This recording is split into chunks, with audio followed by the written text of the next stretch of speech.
Good morning. We are still at the 2024 KiliFair. Right now, I'm joined by one of the organizers at this year's event. Could you kindly introduce yourself and the role you're playing at this event? Yes, my name is DOMINIC, the Managing Director for KiliFair Promotion Company Limited, the main organizer of Karibu KiliFair, which is happening since yesterday. And one of my big roles is to make sure everything is in place and it works properly. Wow, that must be a big job.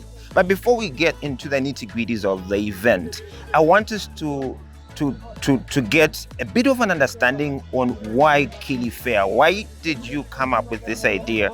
When did it start? We started the KiliFair in 2015, and in 2017 we joined together with Karibu Fair. That's why we call it Karibu KiliFair. So it's a merging of two big fairs in Tanzania. So what happened is after merging, we created one of the biggest platforms for networking, because we saw a big gap of the networking platform for tourism sector. At some point, we saw a bit of a dip in the tourism sector when COVID happened. After COVID or post-COVID, we saw it trying to resurrect itself with some increased bookings in the space. How did it affect you and events of this nature? Actually, we did not do the event in 2020 and 2021. The reason is the COVID, because there was no any gathering which was allowed. And this affected us because we could not really make sure people are meeting.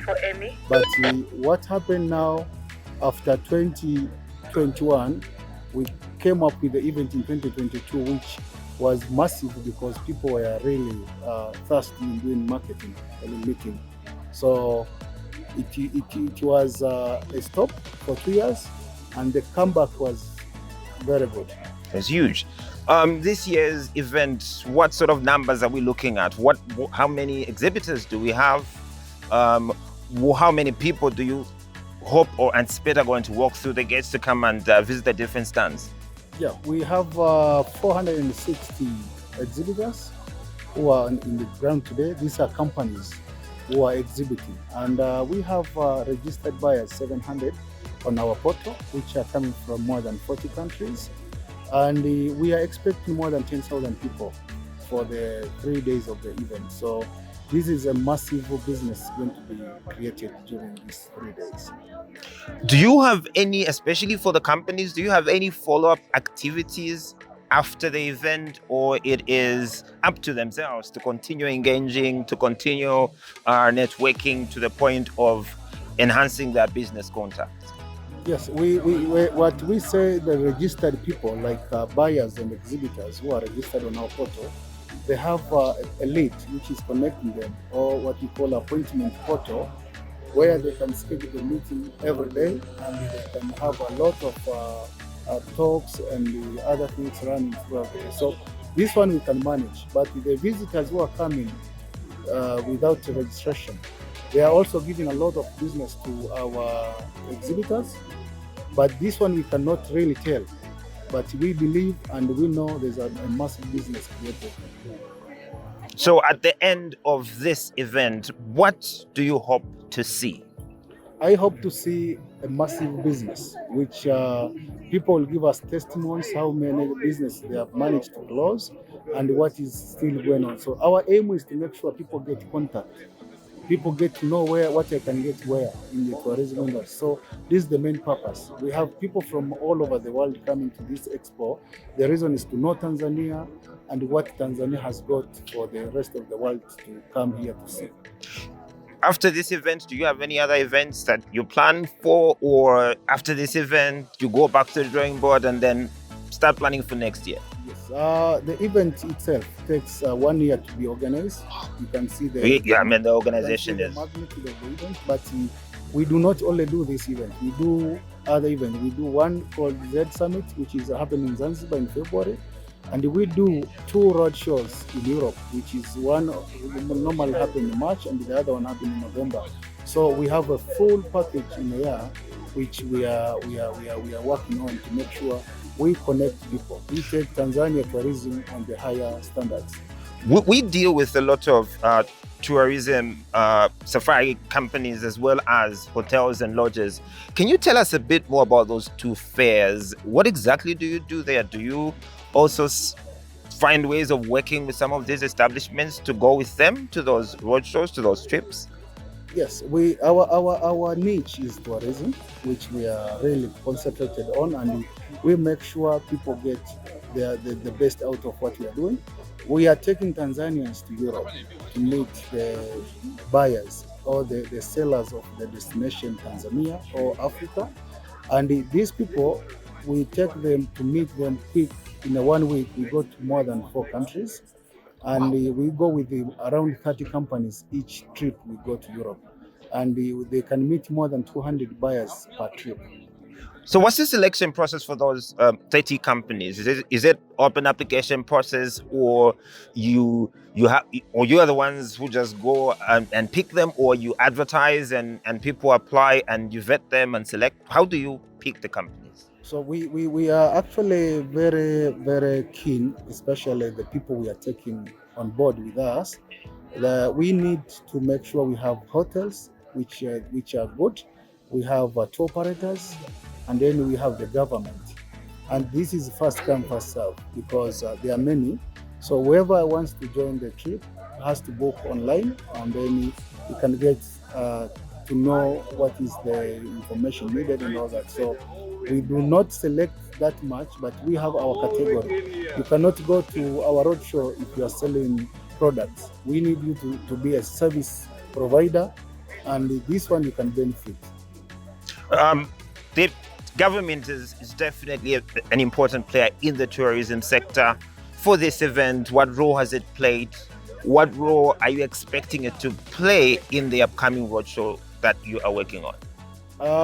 As I told you, one of the main pillar of our events is government, and the government has been supporting our events because the main beneficiary is the government of Tanzania, followed by us because we are also doing business. But they do a very good support to all our events which we are doing, and as you know, it's costly to do any event, and the government is chipping in with some support financially and also for the institution to join us and go together.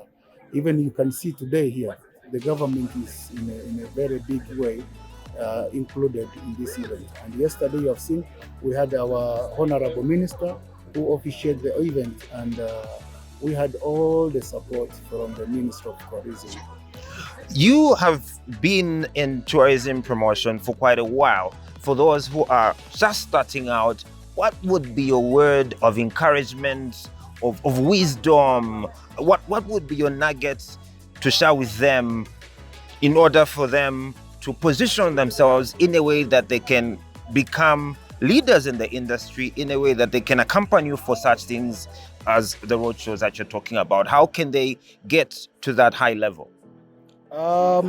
Tourism, it's all about marketing. There's no product which you are selling a service. So you need to know where to go and find the right people. So if you want to grow in tourism, you need to attend events. And events, it's the only way you can meet the industry stakeholders or the sellers. So by interacting through our events, our platforms, you get to meet the right people to grow your business. So make sure you do not sit.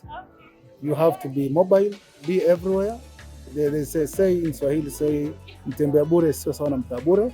So there's always a benefit of you walking and attending expos, and you for sure after some time you see the result. So those that want to attend or accompany you for the roadshow, they can get applying right away? Yes, everything is online, open, and you can find us on our website. We have the www.kilifair.com, and then all our events are listed there. Go to other events which you are doing, fill the form and see what you are doing, and then you are in. Any last words to tour operators, to the people who are supposed to come here? Also, your plans for next year, if we can get a sneak peek into them as we conclude the interview. Yes, my big call to tourism industry or to Tanzanians, everyone is a tourist, and by touring, you means you can gain a lot.